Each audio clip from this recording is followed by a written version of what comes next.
Ya, untuk hari ini akan kita berikan kader-kader Dasawisma atau Dasawisma Lovers ya, tentang terkait SOP dan tupoksinya Dasawisma itu apa sih yang akan disampaikan oleh Sekretaris Tim Penggerak PKK Provinsi DKI Jakarta, Ibu Ratna Ningsih. Kepada Ibu Ratna, kami persilahkan. Para viewer, jangan kemana-mana, tetap nonton sampai habis. Iya, otomatis. Silakan.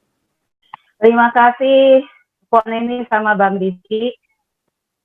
Assalamualaikum warahmatullahi wabarakatuh. Apa kabar PKK? Alhamdulillah, luar biasa. PKK-ku, PKK-mu, PKK kita semua.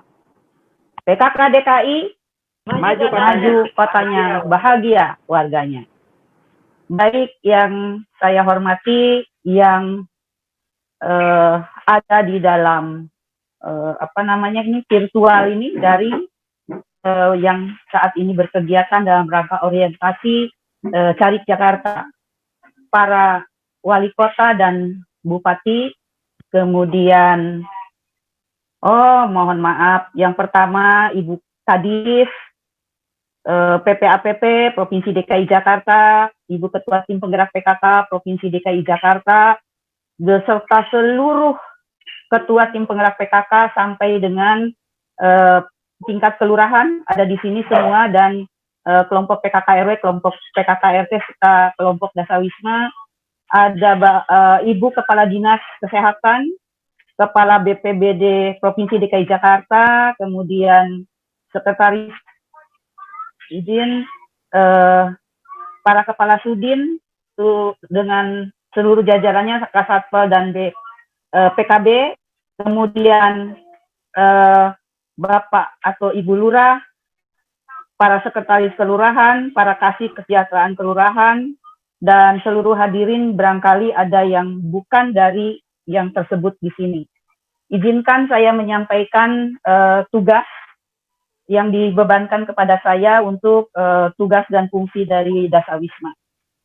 Tentu walaupun ini sudah diketahui sebanyak oleh seluruh kader PKK, namun akan saya angkat kembali apa itu gerakan PKK, karena pemberdayaan masyarakat melalui gerakan PKK inilah yang sekarang kita laksanakan di Provinsi DKI Jakarta.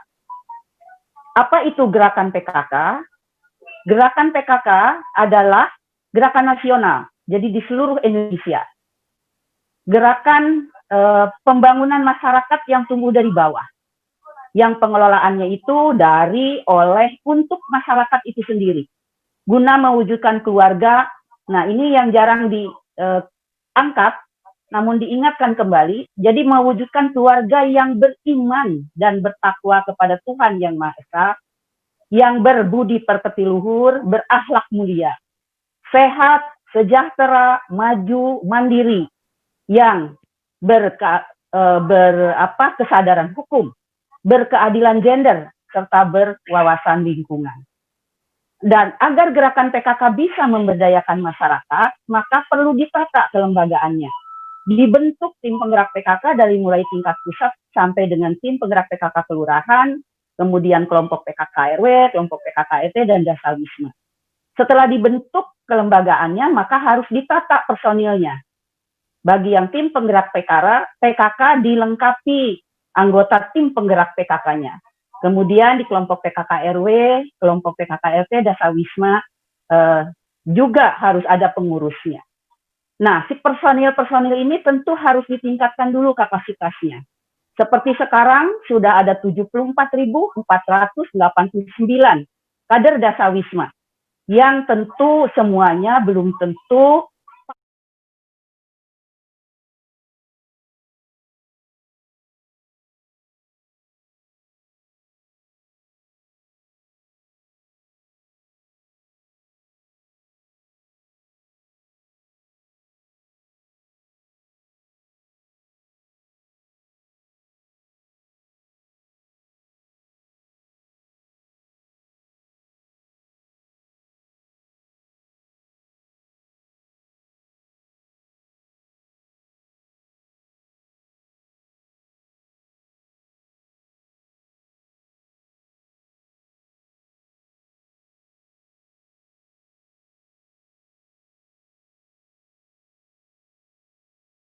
sistem data.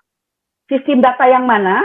Yang sudah dimiliki selama ini oleh tim penggerak PKK Provinsi DKI Jakarta atau oleh PKK DKI, yaitu catatan data Dasawisma, data Pokja, data umum, data laporan tahunan. Nah, data laporan tahunan ini dievaluasi.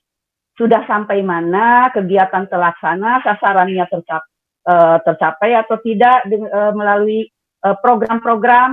Nah, kemudian yang data dianalisa, baik itu potensi maupun permasalahannya, sehingga menjadi data basis perencanaan program, yang itu nanti dikumpulkan menjadi SIM PKK. Sehingga perencanaan program PKK yang realistis nanti bisa dilaksanakan.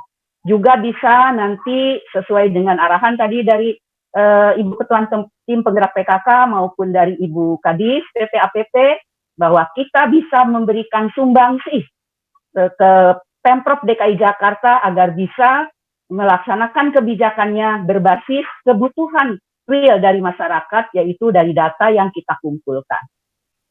Kemudian data-data tadi kita manage sesuai dengan administrasi yang tertib. Data Dasawisma itu terdiri dari data warga, data keluarga, catatan keluarga, data dan kegiatan warga. Jadi bukan hanya data individu fisik, namun termasuk data kegiatannya. Kemudian data ibu hamil dan melahirkan, menyusui, bayi lahir, bayi meninggal, serta balita meninggal. Nah, kemudian kita menambahkan data keadaan rumah dan bangunannya. Jadi bukan hanya rumah fisiknya, namun juga keadaannya. Kemudian itu semua digitalisasi melalui administrasi PKK yang tertib, yaitu dibantu oleh Dinas PPAPP dengan Pusdatinnya melalui Ingub nomor 2 tahun 2019, yaitu kita Dinas PPAPP membuatkan aplikasi Karis Jakarta. Nah, kemudian untuk itu semua, maka kita harus lebih melihat lagi bagaimana peningkatan kapasitas dari personil tadi dengan kelembagaan. Maka personil dan kelembagaan itu nanti personilnya ditingkatkan kapasitasnya dengan tujuan apa? Tujuan agar tadi seperti yang disampaikan terdahulu, agar si personil tadi tahu, mau dan mampu. Kapan personil itu, kader PKK itu tahu, dikatakan tahu apabila kader tersebut tahu prinsip dan sifat gerakan PKK, tahu tentang kelembagaan PKK, tahu tentang program PKK. Nah, saat itulah kader PKK disebut tahu. Jadi sekali lagi, kader PKK dikatakan tahu apabila prinsip dan sifat gerakan PKK-nya tahu, kelembagaan PKK-nya tahu, program PKK-nya juga diketahui oleh kader tersebut. Nah, kapan kader PKK dikatakan mau? Apabila dia sanggup sebagai pengelola program PKK, mulai dari tahap perencanaan, pelaksanaan, sampai dengan pengendaliannya, yaitu pelaporan, ya, dimulai dengan supervisi, monitoring, evaluasinya. Kemudian, kapan kader PKK dikatakan mampu? Apa dia mampu melakukan fungsi utamanya? Apa sih sebetulnya fungsi utama daripada kader PKK?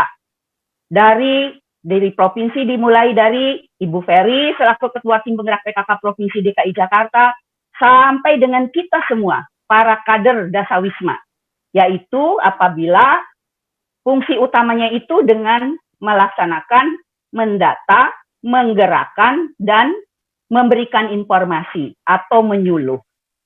Nah, kemudian apa peran kader Dasawisma tadi? Ya, melaksanakan fungsi yang fungsinya utamanya adalah mendata, menggerakkan, dan menyampaikan informasi. Mendata apa sih? Jadi mendatanya itu memotret kondisi warga tadi, keluarga, dari mulai individu, betul. Kemudian memotret kondisi rumah, bangunan tempat tinggalnya, memotret kegiatan, aktivitas warganya, memotret kondisi lingkungan sekitarnya. Kemudian untuk sekarang, warga yang berisiko tinggi COVID-19, anak yang orang tuanya terpapar atau terdampak COVID-19, resiko COVID-19 pada ibu hamil dan menyusui. Telusuri seluruhnya siapa ada nggak yang berisolasi mandiri. Kemudian warga yang lahir, pindah, datang, dan meninggal. Kemudian menggerakkan, yaitu dengan berpartisipasi aktif. Didoronglah warga untuk berpartisipasi aktif dalam melaksanakan 10 program pokok PKK.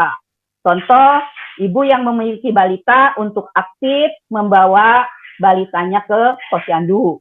Kemudian memelihara lingkungan bersih sehat, berperilaku hidup bersih dan sehat, kemudian dengan betul-betul menjaga lingkungan yang bersih dan sehat. Kemudian semangat bergotong royong, berperan aktif dalam melaksanakan kelompok kegiatan PKK, yaitu melalui kegiatan kelompok kegiatan PIK keluarga, BKB PAUD, UP2K, PKK, hatinya PKK, posyandu, dan banyak lagi seperti majelis taklim, KP Ibu, kemudian RW Siaga, dan banyak lagi kegiatan yang untuk digerakkan warganya untuk mampu melaksanakan kegiatan tersebut. Kemudian menyampaikan informasi, kemandirian dan ketahanan keluarga. Ini disampaikan informasi-informasi termasuk tadi apa yang disampaikan oleh Ibu Kadis Kesehatan, itu untuk bisa disampaikan kepada warga, kepada 10-20 rumah yang menjadi anggota dari Dasawisma-nya. Kemudian sebetulnya apa sih 10 program pokok PKK itu disampaikan dengan betul-betul program yang real di masyarakat. Kemudian informasi seperti sekarang, gerakan 3M, gerakan 3R, itu ada tambahan. Selain dari pemerintah ada 3T tadi. Nah, kemudian informasi lain dari pemerintah maupun PKK yang berasal dari aplikasi maupun akun sosial media yang resmi. Jadi bisa melalui Facebook, Instagram, kemudian Twitter, sekarang dengan Telegram, kemudian Facebook, YouTube yang dimiliki oleh DPP APP. Nah, kemudian tugas bulanan ini. Tugas bulanan dari Ketua Dasawisma adalah pendataan ibu hamil, melahirkan, nifas, menyusui, bayi lahir, bayi meninggal, dan balita meninggal. Kemudian pengunjung posyandu dan kegiatan posyandu yang dilaksanakan di posyandu. Melakukan penggerakan kepada anggota Dasawisma pada kegiatan kemasyarakatan, ya, kemudian kerja bakti, pengajian, dan sebagainya. Kemudian berperan aktif dalam penyampaian informasi pada anggota Dasawisma dengan mengakses media sosial. Dan sekali lagi, tentang yang 6 bulan sekalinya adalah lampir, lahir, kemudian kelahiran, kematian, pindah, dan datang. Nah, itu yang 6 bulan sekali dan terupdate 1 tahun sekali. Itulah tugas bulanan Ketua Dasawisma. Kemudian yang berhubungan dengan tugas kita sekarang yang akan ditutorialkan yaitu tentang pembagian masker.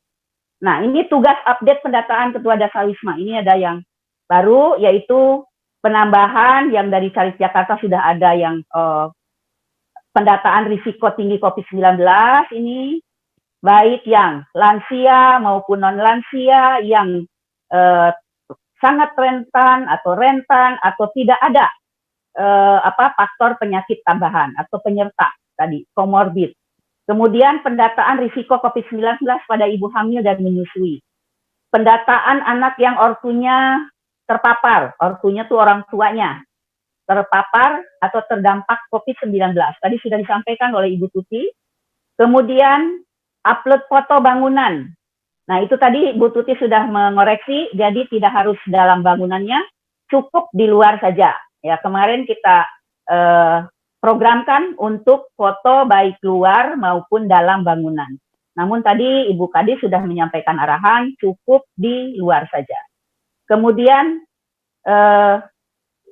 kita melihat yang memantau yang itu isolasi mandiri tadi yang disampaikan oleh Kadis Ibu Kadis Kesehatan. Jadi dipantau apabila ada yang isolasi mandiri tadi atau yang harus isolasi mandiri. Itu yang dipantau atau tugas ada update pendataan dari Ketua Dasawisma. Nah, kemudian bagaimana sekarang kita kemarin masker yang sudah disampaikan didistribusikan yang sudah disampaikan oleh Kepala BPPD kepada Ibu Ketua Tim Penggerak PKK Provinsi DKI Jakarta, ini sekaligus lapor kepada Ibu Kadis PPAPP maupun kepada Kepala BPBD bahwa oleh BPBD sudah disampaikan ke Tim Penggerak PKK Kota Kabupaten langsung oleh BPBD-nya. Di Jakarta Barat pada 8 September sebanyak 198.000. Kemudian di Jakarta Selatan 9 September itu 192.000. Di Jakarta Pusat pada tanggal 9 September sebanyak 110.000. Di Jakarta Timur 10 September sebanyak 198.000. Di Jakarta Utara 10 September sebanyak 155.000. Di Jakarta Kepulauan Seribu pada tanggal 11 September sebanyak 6.000.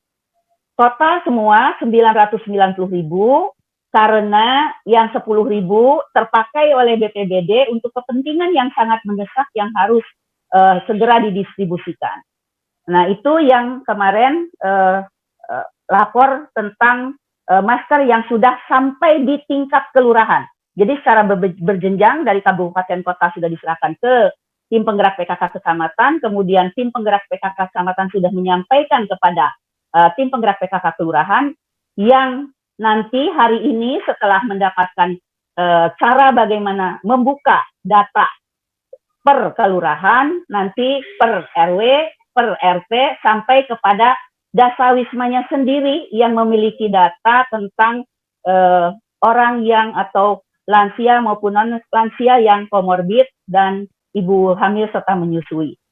Kemudian artinya dari pembagian masker ini kita untuk dasawisma ini atau untuk tim penggerak PKK Provinsi DKI itu dijadikan suatu pendorong atau momentum untuk validasi, verifikasi data yang dimiliki oleh tim penggerak PKK melalui Carik Jakarta yang dikelola oleh Pusdatin, bahwa benarkah itu dan betul-betul kita pantau kembali untuk sekali lagi validasi dan diverifikasi melalui pembagian masker serta nanti memberikan edukasi. Barangkali ini bisa kita lihat bagaimana para kader dasawisma nanti untuk menyampaikan pada sasaran. Jadi yang pertama, mohon Ibu Bapak kader dasawisma koordinasi dengan RT setempat. Ya. Kemudian pastikan kadernya, Bapak Ibu sendiri sebagai kader dasawisma itu sehat. Gunakan protokol kesehatan 3M seperti yang diarahkan oleh Ibu Ketua Tim Penggerak PKK. Kemudian pastikan sasaran juga sehat kalau untuk dikunjungi. Setelah itu kunjungan rumah, serahkan maskernya. Kemudian berikan edukasi tentang 3M, yaitu dengan memakai masker tadi seperti yang sudah disampaikan oleh Ibu Ketua Tim Penggerak PKK Provinsi, Ibu Ferry. Jadi jangan copot masker selama di luar rumah. Bahkan kepada kami kemarin 3 lapis katanya pakainya gitu. Jangan sampai cuma 1 lapis. Nah, Ibu kemarin sudah memberikan arahan seperti itu. Namun sayang Ibu, nanti masker yang diberikan kepada sasaran hanya 1 piece. Jadi dalam satu bungkus itu ada 2, namun diserahkan hanya 1. Jadi hanya 1 saja. Memang jumlah dari yang sasaran komorbid yang komorbid ini hampir 900.000. Kemudian yang ibu hamil menyusui hampir 51.000. Jadi itu sudah klop kurang lebih ke sana, sehingga tidak mungkin diserahkan dua-dua, tapi hanya 1 piece saja. Nah, setelah diedukasi tadi menggunakan masker, kemudian mencuci tangan sesering mungkin, kadernya juga mau menyerahkan masker itu, mau berkunjung ke rumah, ya tentu harus cuci tangan dulu sebelumnya, kemudian diedukasikan pula itu kepada sasaran, dan dapat mungkin menjaga jarak. Itu yang tadi disampaikan Ibu Ketua. Kemudian 3R-nya ini yang baru dari Pemprov DKI, yaitu dengan tidak berkegiatan, atau si sasaran itu sama dengan kita semua, jangan berkegiatan nanti di ruang sempit dengan waktu yang lama, kemudian berkerumun lebih dari 5 orang, dan rumpi. Nah, rumpinya ini kalau di masyarakat barangkali jangan bertetangga, berkumpul, kemudian lebih dari 5 orang, tidak pakai masker, ngobrol, dan sebagainya. Jadi hal ini yang diedukasikan kepada sasaran. Jadi yang penting sekali di sini dalam memberikan masker ini adalah momentumnya. Namun yang paling penting adalah tadi merubah perilaku, memberikan lebih kesadaran agar melaksanakan 3M, menjauhi 3R, dan setelah itu dilaksanakan maka lapor. Lapor di situ saat di depan sasaran melalui aplikasi Carik Jakarta. Menunya sudah ada, kemudian nanti ada tutorialnya. Jadi seperti itu, Ibu Bapak, kader Dasawisma, luar biasa peran Ibu Bapak, tadi sudah disampaikan oleh Ibu Ketua Tim Penggerak PKK, begitu pentingnya peran Ibu Bapak semua, dan kalau menurut Pok Neni, keren Ibu-Ibu Bapak semua, kader-kader Dasawisma. Luar biasa, terima kasih atas dedikasi yang selama ini telah diberikan pada program-program yang direncanakan oleh Tim Penggerak PKK Provinsi DKI Jakarta. Terima kasih sekali lagi, mohon dimaafkan apabila ada hal kekurangan. Billahi taufiq wal hidayah. Wassalamualaikum warahmatullahi wabarakatuh. Waalaikumsalam. Aduh, ternyata tugasnya menarik ya, Bu ya. Banyak banget ya, Bu. Ada ketupat dibelah 4. Ketupatnya ada 5. Cakep. Ingin dapat data akurat, sekretariat punya Dasawisma, Bang. Dasawisma. Abang punya nggak, Pantun? Saya juga bikin langsung waktu tadi Bu Ratna jelasin. Belewet dan agar dimakan rima, semangka dan kokosan dibawa ke Bekasi. Apakah peran kader Dasawisma mendata? Apa aja mendata, menggerakkan, dan menyampaikan informasi? Cakep, Bang. Berarti Abang namanya itu kesimpulan, Bang. Kesimpulan ya. itu. Iya. Oke, terima kasih. Kok ini yang nonton kita pada siang hari ini udah masih 23.000 orang. Alhamdulillah. 23.000 orang sanggup nonton udah hampir 1 jam. Iya, terima kasih semuanya. Terima kasih semua.